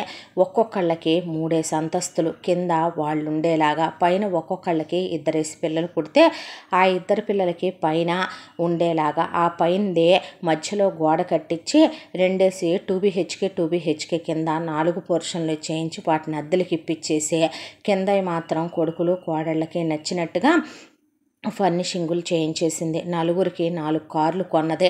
అలాగే 4 కొడుకులకి 4 బైకులు తిరిగొస్తారని వాళ్ళకి నచ్చిని వాళ్ళ పెళ్ళాలకి తెలుసు కాబట్టి కొన్నదే. కోడళ్ళ ఒంటి మీదకి బంగారం వచ్చిందే. ప్రభావతికి ఒకప్పుడు 50 కాసుల బంగారం వెంకటరామయ్య చేయించాడని ఫోటోల్లో చూసుకోవటమే తప్ప అత్తనెప్పుడు అలా చూశారు కదా కోడళ్ళు. ఆ చేతికి డజను గాజులు, ఈ చేతికి డజను గాజులు, 2 పేటల గొలుసు, చంద్రహారం, పలకసేర్లు, నెక్లెస్, అత్తకి ఉంగరాలు, చెవల కమ్మలో. ఊళ్ళో ఒకప్పుడు మీరేనా అన్న వాళ్ళు కాస్త ప్రభావతమ్మగారు అనే స్టేజ్కి ఎదిగిపోయింది ప్రభావతి. ఇవాళ ప్రభావతి కోటీశ్వరరాలు. ప్రభావతికి ఈరోజు డబ్బులున్నాయి, పెద్ద ఇల్లు ఉంది. ఇక దానికి తోడు వ్యాపారం 3 పువ్వులు 6 కాయలుగా సాగిపోతుంది. 2వ సంవత్సరం మొత్తం ఇక ఎలాగైతేనేమి కష్టపడి ఒకవైపున డైరీ ఫామ్ మీద వచ్చేవి, అవి కాక పౌల్ట్రీ ఫాముల మీద వచ్చేవి, అవి కాకుండా వ్యవసాయాలు విడిగా కౌలుకి తీసుకొని వేసినవి ఏవైతేమి కష్టపడి రెక్కలు ముక్కలు చేసుకొని పొలాలు కొనటం మొదలుపెట్టారు. 2 ఎకరాల పొలాన్ని కాస్త వాళ్ళ కష్టార్జితంతో 25 ఎకరాల పొలాన్ని చేశారు కోడళ్ళు. ఇక అలా 2 సంవత్సరాల కాలం అయిపోయింది. డాక్టర్ కబురు చేస్తే డాక్టర్ దగ్గరికి వెళ్ళారు ప్రభావతి, 4 కోడళ్ళు. వెళ్తే డాక్టర్ కూర్చోబెట్టి, నా ప్రయత్నం ఫలించిందమ్మా, మీ అబ్బాయిలు మారారు. మొదట్లో చాలా అటకాయించారు, మారనంటే మారను అన్నారు. ఆ తర్వాత గొలుసులే వేశాను, కూర్చోబెట్టి కౌన్సిలింగ్లే ఇచ్చాను. వాళ్ళకి ఆ తర్వాత అసహ్యం కలిగేలాగా మందు మీద, గుట్కా పాన్ పరాకు మీద, సిగరెట్ మీద కలిగేలాంటి డ్రగ్సే ఇచ్చాను. ఆ తర్వాత పుస్తకాలు ఇచ్చే చదివిచ్చానా, భార్యాభర్తల బంధం గురించే చెప్పానా, పిల్లలు, భార్య, సంసారం, బాధ్యతలు, బంధాలు వీటి గురించే చెప్పుకొచ్చానా. మొత్తానికి మీ కొడుకులనైతే బాగు చేసి మీ చేతుల్లో పెడుతున్నానమ్మా, కూర్చోండి పిలిపిస్తాననే పాటికి కొడుకులు నీట్గా టక్ చేసుకొని షేవ్ చేసి ఫార్మల్ హెయిర్ కట్లో వస్తుంటే ఒక్కొక్కళ్ళ పెళ్ళాలు వెళ్ళి మొగుళ్ళని కౌగిలించుకొని బావురుమని ఏడ్చేశారు. పెళ్ళాలని దగ్గరికి తీసుకొని కౌగిలించుకున్నారు. తర్వాత ప్రభావతిని నలుగురు కొడుకులు పట్టుకొని క్షమించమని అడిగారు. ఇంటికి తీసుకొచ్చింది. ఎవరిదమ్మా ఈ ఇల్లు అంటే మందేరా అందే అనేసరికి ఇంటికి వస్తే పెద్దది వెంకట్రామయ్య ఫోటో నలుగురు పోర్షన్లో ఉండి నలుగురు ఏళ్ల ముందు కార్లు, వాళ్ళకి ఇష్టమైన బైకులు అవన్నీ చూసి ఎక్కడే అమ్మా ఇదంతా, మనకి ఏమైనా ఆస్తి కలిసి వచ్చిందా అని అడిగితే ఇన్నాళ్ళకి ఇళ్ళు ఇళ్ళాళ్ళు ఏమయ్యారని, అమ్మ ఏమైందని ఇప్పుడు పట్టిందేమిట్రా మీకు అని కొడుకుల్ని వెంట పెట్టుకొని తీసుకొచ్చి ఇదంతా క్యాటరింగ్ సెక్షను, ఇదంతా పిండి వంటల సెక్షను, ఇదంతా బొటిక్ సెక్షను, ఇక్కడ యూట్యూబ్ చేస్తున్నామని, ఇలా పొలం కౌలుకి తీసుకొని వేస్తున్నామని, ఇక్కడ మనకి ఆర్గానిక్ ఫ్రూట్స్, వెజిటబుల్స్, ఫ్లవర్స్ అమ్మే షాప్ ఉందని, ఇటు సైడ్న మనకి నాన్ వెజ్లు అమ్మే షాప్ ఉందని, హోమ్ డెలివరీలు ఎలా ఇస్తున్నామని, ఇదంతా కూడా గ్రాసరీ సెక్షన్ అని మొత్తం ప్రభావతి చెప్పుకొచ్చేసరికి కొడుకులు నోరెళ్ళ పెట్టి మాతో మాట మాత్రం అనలేదే అన్నారు పెళ్ళాలనే. వాళ్ళు చెప్పినా మీరు వినే స్థితిలో ఉన్నారేమిట్రా వాళ్ళు చెప్పటానికి అనేసరికి నిజమేగా బాబు అంది నందిని వాళ్ళ అమ్మ. అనేసరికి మీరెప్పుడు వచ్చారు అత్తయ్య అంటే చేతి సాయంగా ఉంటుందని, ఎవరో పడిపంచల్లో బ్రతకాల్సిన కర్మే ఉందిరా, అందుకే వచ్చి మీ అత్తయ్యని ఒక సెక్షన్ చూసుకోమని అప్పు చెప్పాను అనేసరికి శాంతి వాళ్ళ అమ్మ తమ్ముడు కూడా వచ్చి ఎలా ఉన్నారు బాబు అని అడిగేసరికి బాగున్నాం అత్తయ్య, మీరెలా ఉన్నారన్నాడు రాఘవ. అనేసరికి అక్కడ శాంతి వాళ్ళ అమ్మ సెక్షన్ చూసుకుంటుందని, వాళ్ళ తమ్ముడిని కాలేజీలో చేర్చిందని ప్రభావతి తెలుసుకున్నారు. ఆ తర్వాత మీ భార్యలతో మీరు మీ ఇంట్లో కాపురం పెట్టుకోండి, నా దేవుడి కోసమని నేను ప్రశాంతంగా ఉండటానికి ఒక ఇల్లు కట్టించుకున్నానని ఆ 4 ఏళ్ల మధ్యలోనే వెంకటరామయ్యది పెద్ద ఫోటో పెట్టి విగ్రహం పెట్టి ప్రభావతి ఒక ఇల్లు ఎంచుకుంది. ఇక బ్రహ్మాండంగా ఒకవైపున పనులు సాగిపోతూ ఉండగా ఒకళ్ళ తర్వాత ఒకళ్ళని పెద్ద కొడుకు కోళ్ళు, రెండో కొడుకు కోళ్ళు, మూడో కొడుకు కోళ్ళు, 4గో కొడుకు కోడళ్ళని హనీమూన్లకు పంపించింది. పిల్లల్ని అప్పుడే కనొద్దమ్మా, ఇంకో 3 ఏళ్ళు ఆగండి అని చెప్పి కొడుకుల చేత ప్రైవేటుగా పీజీలు కట్టించి ఆ తర్వాత గవర్నమెంట్ ఉద్యోగానికి రాయించి డబ్బులు దిట్టంగానే ఉన్నాయి కాబట్టి పెద్ద పెద్ద పోస్టులకి భారీగానే లంచాలు పెట్టింది ప్రభావతి. దాంతో వెంకటరామయ్య కళ నెరవేరి నలుగురికి 4 గవర్నమెంట్ ఉద్యోగాలు వచ్చాయి. అయితే వీళ్ళు ఉండేటటువంటి పల్లెటూరికి దగ్గరలోనే టౌన్లోనే వేయించుకున్నారు 4 కొడుకులు. దాంతో రోజు వాళ్ళు చక్కగా కారుల్లో ఉద్యోగాలకి వెళ్ళొస్తుంటే, కోడళ్ళు వాళ్ళ పనుల మీద వెళ్ళొస్తుంటే ప్రభావతికి సంతోషంగా కొడుకు కోడళ్ళు పచ్చగా ఉంటే రోజు గుమ్మడికాయ పెట్టి దిష్టి తీసుకోవటం అలవాటైపోయింది ఊళ్ళో వాళ్ళ కళ్ళు పడకూడదని. ఆ తర్వాత కోడళ్ళు ఒకళ్ళ తర్వాత ఒకళ్ళు అందరూ ఒకేసారి గర్భవతులైతే కుదరదు కాబట్టి పనులుంటాయి కాబట్టి ముందు జానకి ఒకళ్ళు పుట్టాక ఊర్మిళకు ఒకళ్ళు పుట్టాక నందినికి ఒకళ్ళు పుట్టాక శాంతి, మళ్ళీ జానకికి ఇంకొకళ్ళు, ఊర్మిళకు ఇంకొకళ్ళు, నందినికి ఇంకొకళ్ళు, శాంతికి ఇంకొకళ్ళు, 4 కోడళ్ళకి ఆపరేషన్ చేయించేసింది. శాంతి తమ్ముడిది చదువు పూర్తయిపోయింది. ఆ తర్వాత వాణ్ణి కూడా ఇవన్నీ చూసుకోవటానికి డైరీ ఫాముల దగ్గర వాటి దగ్గర పెట్టేసిన తర్వాత మంచి పిల్లని చూసి పెళ్లి చేసి ఆ అమ్మాయిని కూడా చదువుకున్న పిల్ల కాబట్టి అక్కడే పెట్టింది. కొడుకులు ఇప్పుడు దారిలో పడ్డారు, చెడు స్నేహాలు మానేశారు, చెడ్డ అలవాట్లు మానేశారు, భార్యల్ని చాలా ప్రేమగా చూసుకుంటున్నారు. సాయంకాలం 5 అయ్యేపాటికి ఆఫీసుల దగ్గర నుంచి బయటపడుతున్నారు. Ramu Janaki organic fruits, vegetables, flowers అమ్మే షాపుల దగ్గరికి వెళ్ళి జానకి తోడు కూర్చుంటున్నాడు. భార్యల్ని తీసుకొని సినిమాలకి, షాపింగ్లకి, రెస్టారెంట్లకి వెళుతున్నారు. భార్యల కోసం కానుకలు కొని తెస్తున్నారు, భార్యలను ముద్దాడుతున్నారు, ట్రిప్పులకి తీసుకెళ్తున్నారు, కొడుకులకి ప్రమోషన్లు వస్తున్నాయి. శేషు ప్రతిరోజు ఊర్మిళ నాన్ వెజ్ షాప్ దగ్గరికి వెళ్ళి కూర్చొని ఊర్మిళకి హెల్ప్ చేస్తున్నాడు. భార్యలకి నోట్లో భోజనం తినిపించడం, కాళ్ళకి చేతులకి గోరింటాకులు పెట్టడం, పిల్లల్ని దగ్గరికి తీసుకోవటం, ఇదివరకు ఎట్లాగా ఏ చెడ్డ అలవాట్లు ఇప్పుడు వాళ్ళల్లో వెతికినా కనిపించట్లేదు. రమణ నందినిని ఒక షాప్ పెట్టించి హోమ్ డెలివరీలు, కొరియర్ సెక్షన్లు నందినిని అక్కడుండి ఆఫీసులో చూసుకోమని హోమ్ డెలివరీ సెక్షన్ అంతా రమణ చూసుకోవటం మొదలుపెట్టాడు. రాఘవ ఒకవైపుని యూట్యూబ్, బొటిక్ కన్స్ట్రక్షన్ పనులు చూసుకుంటూ ప్రభావతికి ఇక్కడ స్థలం కొంటే మనకి బాగా ఆదాయం కనపడుద్దని, ఇక్కడ షాపింగ్ కాంప్లెక్స్ కట్టించి అద్దెకిస్తే అద్దెలు బాగా వస్తాయని, ఇక్కడ ల్యాండ్లు కొంటే మంచిదనే కన్స్ట్రక్షన్ ఫీల్డ్లోకి దిగి కొడుకులు ఒక వైపున గవర్నమెంట్ ఉద్యోగం కాకుండా కన్స్ట్రక్షన్స్ చేయటం, ఇల్లు కట్టించి అమ్మటం మొదలుపెట్టారు. ఇలా ఒకానొక రోజు వెంకట్రామయ్య కన్నా 100 ఎకరాల పొలం కల కొడుకులు నెరవేర్చారు. దానికి తోడు ఈరోజు వాళ్ళు కోటీశ్వర్లు. ఈరోజు వాళ్ళకి సొసైటీలో పరువు, ప్రతిష్ట అన్నీ ఉన్నాయి. పేదంటి కోడళ్ళైనా వాళ్ళు అన్యోన్యంగా ఐకమత్యంగా ఒకే మాట మీద ఉండటం, అత్తని తల్లిగా భావించటం, ఆమె వాళ్ళకి అండగా ఉండటం, కోడళ్ళని కూతుళ్ళలాగా ఆదరించి హక్కుని చేర్చుకోవటంతోనే ఇదంతా సాధ్యమైంది. ఏ ఇంట్లో అయితే 4 కొప్పులు ఒక దగ్గర ఉంటాయో నువ్వు చెప్తే నేను వినేదేంటి, నీ పెద్దరికమ సరిగ్గా ఏడిస్తే నీ కొడుకులు సరిగ్గానే ఉండేవాళ్ళుగా అని ఆ ఇంటి కోడళ్ళన్నా, తోడు కోడళ్ళు ఒకళ్ళతో ఒకళ్ళు ఘర్షణ పడ్డా ఆ ఇంట్లో ఇదంతా ఎవరూ సాధించగలిగి ఉండేవాళ్ళు కారేమో. దానికి తోడు వియ్యాల వాళ్ళు ప్రతి విషయంలో ఇన్వాల్వ్ అయ్యే సమాజంలో ఉన్న మనం కనీసం ప్రభావతిని వచ్చే నీ కొడుకులు మా కూతుళ్ళ మీద చెయ్యి వేయటం లేదు, తప్పతాగి గాలికి తిరుగుతున్నారు, నువ్వు తల్లిగా ఉండి ఇలా వదిలేయొచ్చా అని నిలదీసే తత్వాలు మాని మంచో చెడో ఆవిడ చేతిలో పెట్టాం. ఆవిడ కొడుకులు, ఆవిడ కోడళ్ళు ఆవిడే దారి చేసుకుంటుంది అన్నందుకు వాళ్ళు కష్టపడ్డారే తప్ప ఎవరి దగ్గర చేయి చాపలేదు, తప్పుడు పనులు చేయలేదు, తప్పుడు మార్గాలు తొక్కలేదు. వాళ్ళ భర్తల్ని వాళ్ళు మార్చుకున్నారు, వాళ్ళ జీవితాల్ని వాళ్ళు నిలబెట్టుకున్నారు. కాలం ఎలాంటి గాయాలనైనా మాన్పుతుంది, కాలం ఎలాంటి పశువులనైనా మారుస్తుంది. ఇక అలా కూడా మారని వాళ్ళని మూర్ఖులు అంటారు. ఒక ఇంట్లో 4 ఉంటే 4 అన్నదమ్ములు ప్రభావతి ఏం నేర్పించినా లేకపోయినా రామలక్ష్మణ భరత శత్రుఘ్నుల్లాగా కొడుకులు 4 ఒకే మాట మీద ఉండటం, ఒకళ్ళకు ఒకళ్ళు విలువించుకోవటం, గౌరవించుకోవటం, ఆవిడ ఉన్నా లేకపోయినా ఐకమత్యంగా ఉండాలని నేర్పించడంతో అన్నదమ్ముల మధ్య ఎలాంటి విభేదాలు ఏర్పడలేదు. పరాయింటి నుండి వచ్చిన వాళ్ళైనా జానకి, ఊర్మిళ, నందిని, శాంతి ఒకళ్ళకి ఒకళ్ళు బూస్టింగ్ ఇచ్చుకుంటూ ఎక్కడా ఎవరూ తగ్గకుండా చివరికి ప్రభావతి ఏ ఆస్తి కొన్నా 4 కొడుకులకి, ఏ నగ కొన్నా 4 కోడళ్ళకి, ఏ పిండి వంట వండినా 4కి సమానంగా, చివరికి పిల్లలకి నగలు చేయించిన, ఫిక్స్డ్ డిపాజిట్లో పిల్లల పేరు మీద డబ్బులు వేసిన, ఇళ్ళు కట్టించిన, వాళ్ళ జీవితాలు వాళ్ళకే, వాళ్ళ మొగుళ్ళకి 4 గవర్నమెంట్ ఉద్యోగాలు ఇప్పించే వాళ్ళ జీవితాల్ని ఒక మంచి దారి చేసిందే. ప్రతి అత్తలోనూ ఒక అమ్మ ఉంటుంది, ప్రతి అమ్మలోనూ ఒక ఆడది ఉంటుంది, ప్రతి ఆడది ఒకనాడు ఒక ఇంటికి కూతురే, ఒక ఇంటికి కోడలే. అది ఏ రోజు మర్చిపోకూడదు.